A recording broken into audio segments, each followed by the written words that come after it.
인생의 짐이 너무 무거울 때라는 제목으로 말씀을 드리기로 합니다. 시편 강의를 계속 진행하고 있는데요. 인생의 짐이 너무 무거울 때라는 제목으로 말씀을 나눕니다. 그림을 한번 잠깐 보여주실까요? 어떻습니까? 하나 더 넘겨주실까요?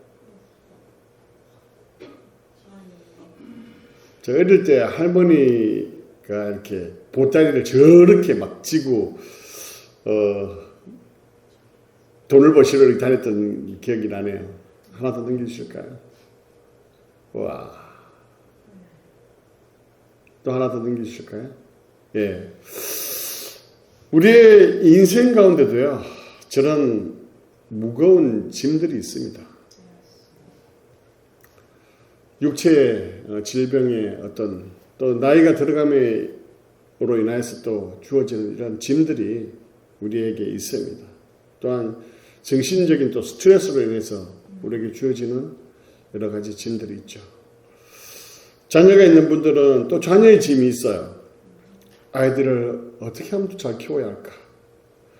사춘기면 사춘기라서 또 힘들고, 대학 가면 눈에 보이지 않으니까 또 어떻게 지낼까 걱정되고, 또 시집 장가 가면 끝날 줄 알았는데 그들이 잘 살까 또 걱정이고, 주님이 부르실 그날까지 자녀들에 대한 그 걱정은 끊어지지 않습니다. 또 부부 간의 짐도 또 있습니다. 서로 너무나 다른 사람을 만났기 때문에 때때로는 서로가 짐이 될 때가 있다는 거예요. 뭐 아시는 내용일지 모르겠지만 TV 노인 프로그램에 이제 나온 이야기인데요. 이제 한쪽이 이렇게 막 설명을 하면 아내가 이제 맞추는 거예요. 노인 두 분인데. 그래서 이제 남편분이 막 설명을 해요. 여보, 우리 사이를 뭐라 그러지, 뭐라고? 그랬더니 뭐라고 대답했냐면, 왼수. 아니, 두자 말고 내자. 평생 원수. 원래는 천생연분이라고 해야 되잖아요. 그런데 평생 왼수라고 생각하고 살았으니 그분의 삶이 얼마나 그 짐이 무거웠을까 이런 생각을 해봅니다. 또 넉넉지 못한 사람들은 어떤가요? 생계를 해결해야 하는 짐들이 있잖아요. 쉴 시간도 없이 애들은 커가는지도 모르고 언제 훌쩍 했는지 모를 정도로 일만 하다가 살아가야 하는 그런 짐들이 있습니다. 또 사람들과의 관계는 어떻습니까? 사람들과 살아가다 보면 의견이 서로 다르고 또 생각이 들다 보니 이 관계가 쉽지 않고 그것이 짐으로 다가올 때가 있다는 거죠. 특별히 이 관계의 짐은요, 가까운 사람들 간에 오는 문제이기 때문에 굉장히 그 짐이 무겁고 힘들 때가 많습니다. 우리 인생 가운데요, 이러한 짐들은 계속적으로 있다는 거죠. 병이 나오면 돈이 없고, 돈이 좀 생기면 자녀들이 문제고, 자녀들이 좀 나아지면 사람들의 관계가 문제고, 계속해서 인생 가운데 이런 짐들이 있습니다. 통계에 의하면요, 미국 사람들의 16% 이상이 인생의 어떤 포인트 가운데 이 디플레이션을 경험하고 살아간대요. 거기에다가 7%에서 11%는 그 디플레이션으로 인해서 고통을 당하면서 산대요. 7%에서 10%면 한 1,900만 명. 그 정도가 그런 디플레이션의 고통을 받고 산다고 합니다. 그래서 이 정도의 디플레이션은 감기와 같이 생각한다고 그래요.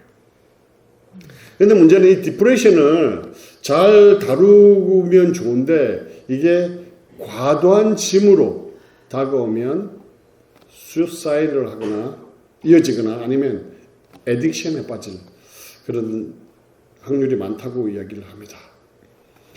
그렇기 때문에 우리는 우리 인생 가운데 이 무거운 짐들을 잘 다루고 해결해야 되는데, 오늘 본문의 말씀이 우리의 인생의 짐들을 어떻게 잘 해결을 해야 할지 잘 보여주는 말씀인데요.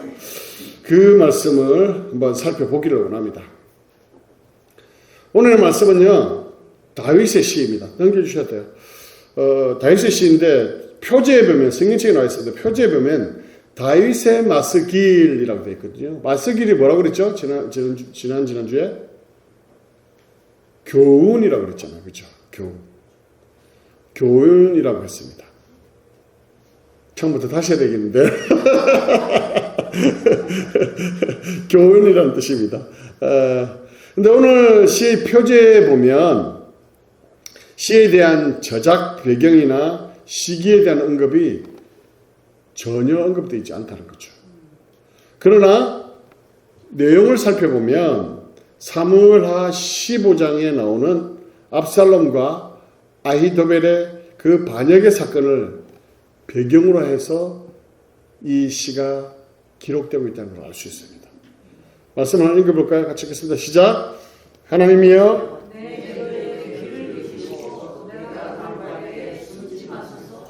내게 급히사 응답하소서. 내가 근심으로 편하지 못하여 탄식하오니. 참 시인의 상황을 보면 근심과 탄식 가운데 신음하며 고통당하고 있는 모습을 볼 수 있다는 거죠.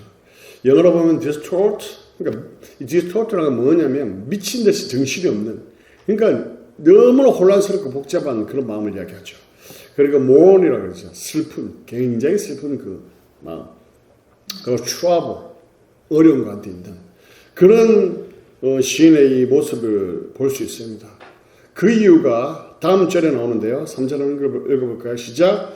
이런 원수의 소리와 악인의 압제 때문이라. 그들이 죄악을 내게 더하며 노하여 나를 핍박하나이다. 여기서 원수의 소리는요, 이 배경을 제가 말씀드린 것처럼 참고해 볼 때 압살롬의 그 반역의 군사들의 함성이라고 할 수 있을 것입니다. 이 압살롬의 군사들이 함성을 지르며 다윗을 찾기 위해서 혈안이 되어 있는 그런 모습을 볼 수 있는 것이죠. 이제는 압살롬이 우리의 왕이다. 다윗을 찾아라. 다윗을 찾아서 쳐 죽여라. 이 다윗은 이 다윗왕 때문에 이 꼴이 되었다. 다윗을 찾아라. 다윗을 반드시 죽여야 한다. 이런 함성의 소리가 그 성내에 가득했다는 것이죠. 다윗은 압살롬의 반란에 의해서 신발도 제대로 신지 못하고 황급히 도망하고 있다는 것이죠. 4절 5절 한번 같이 읽어볼까요? 시작. 내 마음이 내 속에 심히 아파하며 사망의 위험이 내게 이르렀도다. 두려움과 뚫림이 내게 이르고 공포가 나를 덮었도다. 이렇게 도망하면서 압살롬의 군사에 말하는 것을 들었을 때 어땠을까요? 마음이 정말 무너졌을 것입니다. 자신을 따랐었고 자신을 보호하고 지켰던 그 군사들이 이제는 폭도로 변해서 자기를 죽이려고 하는 그런 상황에 있다는 것입니다. 그러니 얼마나 그 마음에 불안함과 두려움이 있었을까요? 자기를 죽이려고 혈안을 위해서 쫓아오고 있기 때문에 그렇습니다. 9절 또 한번 될 거예요. 다음 절 넘겨주세요. 예, 같이 읽겠습니다. 시작. 내가 성내에서 강포와 분쟁을 보았사오니 주여 그들을 멸하소서. 그들의 혀를 잘라 버리소서. 그들이 주하러 성벽 위에 두루다니니 성중에는 죄악과 재난이 있으며 하나 넘겨주세요. 더 악독이 그 중에 있고 압박과 속임수가 그 거리를 떠나지 아니하도다. 그 뭡니까? 그렇게 평화로웠던, 예루살렘의 뜻이 평화의 도시잖아요. 그죠? 그렇게 평화로웠던 도시였던 예루살렘에 그 성내에 엄청난 폭동이 일어나고 있다는 것이죠. 반란 세력의 군사들은 보복할 사람을 찾아서 무자비하게 살육하고 있다는 것입니다. 그렇기 때문에 그 예루살렘의 성내에는 비명의 소리와 피가 낭자하는 그런 모습이 그 안에 가득했다는 것이죠. 그리고 압살롬은 심지어 다윗의 후궁의 10명을 사람들이 보는 그 백주대낮에 강간하는 충격적인 일을 또한 벌였다는 것입니다. 다윗의 이러한 모든 것들을 들으면서 어찌할 수 없고 그 상황에서 도망갈 수밖에 없는 그런 상황이었기 때문에 그의 마음은 찢어지는 그런 마음이 아니었을까. 그 마음이 과연 어땠을지 우리가 충분히 짐작할 수 있을 것입니다. 그런데요, 그 무엇보다 그 반역의 세력이 자신의 혈육이었던 아들 압살롬이었다는 거예요. 그때 그 마음이 어땠을까요? 13절 한번 읽어볼까요? 시작. 그는 곧 너로다. 나의 동료, 나의 친구여, 나의 가까운 친구로다. 우리가 같이 재미있게 언론하며 무리와 함께하여 하나님의 집 안에서 다녔도다. 거기에다가 그와 가장 친한 친구와 같았던, 그리고 모사였던 아히도벨로부터 배신을 당했기 때문에 그의 마음은 정말 힘들었을 것입니다. 그렇게 한 지붕에서 같이 밥을 나누어 먹고, 그리고 정사를 같이 나누고, 재미있는 이야기를 함께 나누고, 그랬던 정말 동료와 같은, 친구와 같은 그런 사람이 자신을 배신했을 때의 고통은 이루 말할 수 없었을 것입니다. 말씀 다시 한번 볼까요? 하나 더. 시작. 제사 드릴 때에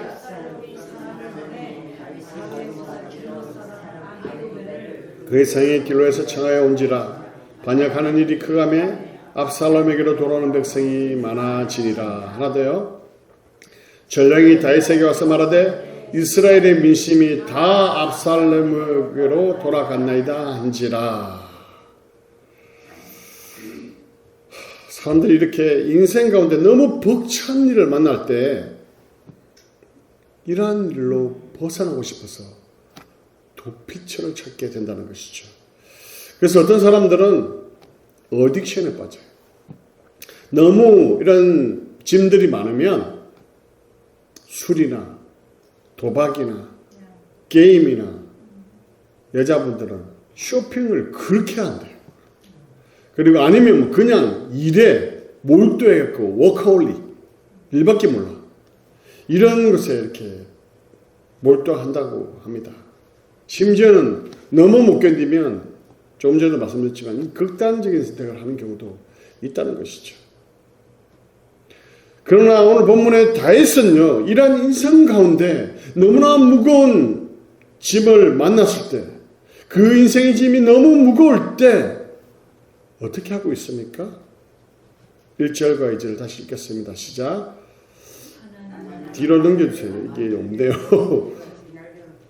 제가 넣었어야 되는데. 네, 같이 읽겠습니다. 시작. 하나님이여 내 기도에 귀를 기울이시고 내가 간구할 때 숨지 마소서. 내게 굽히사 응답하소서. 내가 근심으로 편하지 못하여 탄식하오니. 여기 보면 신학적으로 신인 동용연적 표현이 들어있어요. 신인 동용연적 표현이 뭐냐면 하나님은 어떤 형체나 모양이 없으시잖아요. 그런데 보면 귀를 기울여 달라고 얘기하고 있고, 그리고 굽혀서 들어달라고 얘기하고 있다는 거죠. 그건 뭐냐면 다윗이 너무나 하나님의 응답이 갈급함을 이 표현을 통해서 강조하고 있다고 할 수 있을 것입니다. 그리고 이 하나님의 도우심만이 이 문제를 해결할 수 있습니다라는 그 고백을 기도 가운데 하고 있다는 것이죠. 자, 목회를 하다 보면요, 힘든 순간, 이 고통의 순간이 오면 다 기도할 것 같죠? 그렇지 않습니다. 다 기도하지 않습니다. 하나님에 대한 분명한 믿음이 있고요. 그분이 나의 문제를 해결하실 분이라는 그 확신을 가지고 있는 사람은 이러한 무거운 짐의 앞에 하나님 앞에 나옵니다. 그러나 그렇지 않은 사람은요, 세상 방법을 찾아요. 도피처를 찾습니다.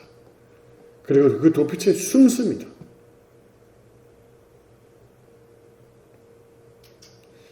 평소에 하나님과의 그 깊은 만남, 하나님과의 그 깊은 교제가 있는 사람은 이 위기 속에 하나님을 찾게 된다는 것이죠. 그러나 그렇지 않은 사람은 다른 것을 찾을 수밖에 없다는 것이죠. 다윗도 이 상황이 너무나 죽을 만큼 힘드니까요. 다음과 같은 고백을 해요. 쭉 넘겨주십시오. 아까 나왔던 거 6절. 네, 같이 읽겠습니다. 시작. 나는 말하기를 만일 내게 비둘기같이 날개가 있다면 날아가서 편히 쉬리로다. 현재 상황이 너무 힘드니까 내가 정말 날개가 있으면 날아가서 이 상황을 피하고 싶어. 그리고 편히 쉬고 싶어. 라고 고백하고 있다는 것이죠. 그 다음 절요. 시작. 아니 7절이요. 내가 멀리 날아가서 광야에 머물리로다. 여기 잘 보십시오. 광야는요. 좋은 곳이 아니에요. 광야는 사람이 살지 않는 곳이고 결코 있을 만한 곳이 아닙니다. 버려진 땅이라고 합니다. 그런데 이 상황이 너무 힘드니까 그곳에라도 머물고 싶다고 이야기하고 있는 것입니다. 그리고 8절을 볼까요? 같이 읽겠습니다. 시작.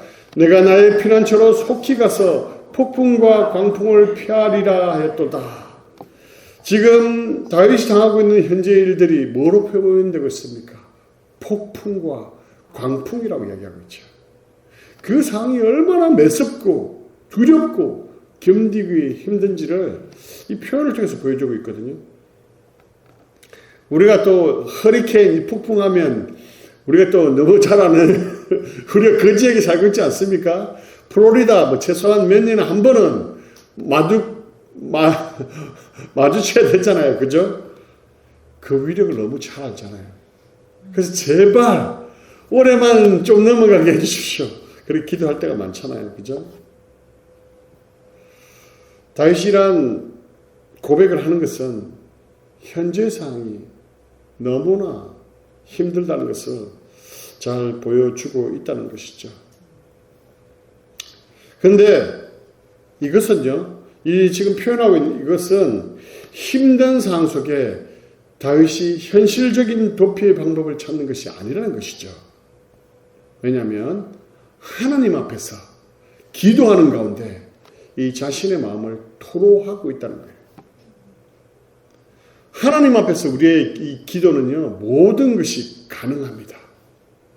하나님 앞에서 자신의 마음을 토로하는 것은 가능하다는 거예요. 근데 제발 내 마음을 사람들에게 토로하지 마십시오. 사람들에게 내놓지 마십시오. 사람들은 그걸 해결할 수 없어요. 자기 생각에서, 자기의 방법에서 이야기할 뿐이지, 그걸 해결할 방법은 없습니다. 그래서 하나님 앞에 항상 이 마음을 토로하셔야 돼요. 아프면서 안 아픈 척 좀 하지 마세요. 힘들면서 안 힘든 척 하지 마세요. 하나님 앞에서는 마음껏 힘들다고, 아프다고, 마음껏 우세요. 마음껏 부르짖으세요. 이게 진정한 기도예요. 그것을 우리가 다윗의 기도를 통해서 우리가 알 수 있잖아요. 다윗도 너무 힘드니까 이런 마음을 하나님 앞에 토로하고 있는 것입니다. 그런데요, 다윗은 그 아픈 마음을 하나님 앞에 토로하는 것으로 끝나지 않았다는 거예요. 16절, 17절 읽어볼까요? 시작. 나는 하나님께 부주지절이니 여호와께서 나를 구원하시리로다. 저녁과 아침과 정오에 내가 근심하여 탄식하리니 여호와께서 내 소리를 들으시리로다. 아멘. 여기서 나는이라는 이 표현을 통해서 강조하고 있죠. 내가 기도할 것이다. 나는 그냥 토로하는 것을 끝나지 않고 하나님 앞에 간절히 기도할 것이다. 말로만 기도해야지가 아니라 내가 입을 열어 하나님 앞에 부르짖겠다라고 얘기하고 있는 것이죠. 다윗은 하나님께서 자신의 기도를 들으시리라는 그 확신을 가지고 기도했다는 거예요. 하나님께서 확실하게 자신의 이러한 상황 속에서 또한 구원해내실 것이라는 그 믿음을 가지고 있다는 거예요. 그 믿음으로 지금 선포하고 있다는 것이죠.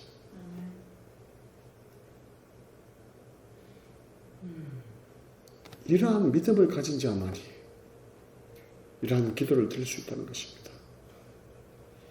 그러한 기도의 확신 가운데 다윗은 선포합니다. 뭐라고 선포합니까? 22절 같이 읽겠습니다. 넘겨주세요. 시작. 내 집을 여호와께 맡기라. 그가 너를 붙드시고 의인의 요동함을 영원히 허락하지 아니하시리로다.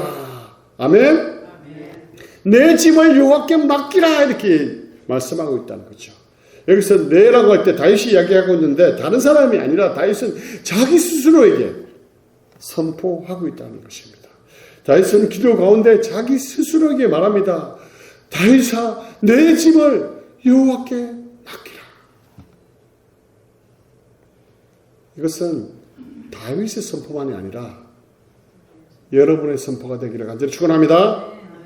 그래서 여러분의 이름을 한번 여기에 넣어서 선포해 볼까요? 창원아, 내 짐을 여호와께 맡기라. 같이 해볼까요? 시작. 자기 이름을 넣어서 시작. 창원아, 내 이름을 여호와께 맡기라. 내 짐을 여호와께 맡기라. 인생 가운데 여러분이 짐이 너무 무거울 때 그 짐을 여호와께 맡겨야 할 것입니다. 근데 많은 사람들이요, 여전히 고집을 부려요. 내 스스로 이 짐을 해결하려고 막 몸부림칩니다. 우리가 복음서에 보면 혈증 여인 나오잖아요. 거기 내용을 보면 어떤 내용이 나옵니까? 이 여인이 병을 고치려고 돈이란 돈은 다 상진하고 의사란 의사는 다 만났습니다. 그리고 고생이란 고생은 다 했어요. 그러나 해결됩니까? 해결되지 않아요. 그래서 고생하다가 예수님 앞에 나오죠. 문제가 해결됐습니까? 해결되지 않아요. 야곱은 어떻습니까? 자기 마음대로 해보려고 얼마나 노력했던 사람 중에 한 사람이에요. 자기의 그 인생의 그 문제를 해결해 보려고 정말 그 인생을 다 바쳤던 사람 중에 하나입니다. 이 야곱은 이삭을 속여서 축복권을 쟁취하죠. 그리고 에사의 눈을 피해서 또한 도망갑니다. 그리고 20년이라는 세월 동안 라반과 함께 생활하며 수없는 시간들을 보냅니다. 그리고 야복 강가에서 하나님을 만날 때까지 그 인생의 무거운 짐을 안고 살아왔다는 거예요. 그래서 야곱 자신도 고백하죠.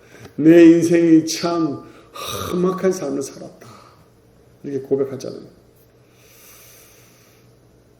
다윗도 사울에게 10년 이상 그 쫓김을 받고 살아왔잖아요. 그래서 광야에서 10년이라는 세월을 살았습니다. 그리고 지금은 신도 신지 못하고 허겁지겁 도망하고 있는 인생의 무거운 짐을 경험한 그 다윗이 오늘 우리에게 권면하는 말씀입니다. 인생의 짐이 너무 무거울 때 내 짐을 여호와께 맡기라. 예수님께서도요, 육신의 몸을 입고 이 땅에 오시잖아요.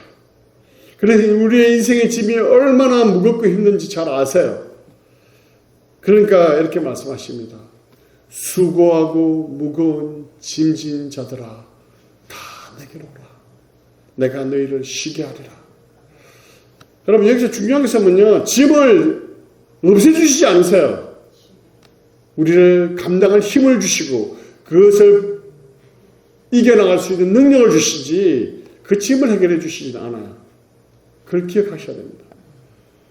그래서 우리에게 그 무거운 짐을 여호와께 맡겨라 라고 말씀하고 있죠. 그리고 주시는 말씀이 뭡니까? 그가 너를 붙드시고 의인의 요동함을 영원히 허락지 아니하시리라 말씀하시죠. 뭡니까? 그가 붙드시겠다는 거예요.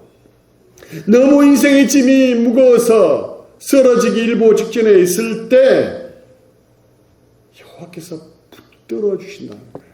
그 짐을 맡길 때 붙들어 주겠다 말씀하고 있죠. 여기서 붙들다는 이것은요, 히브리어를 보여주십시오.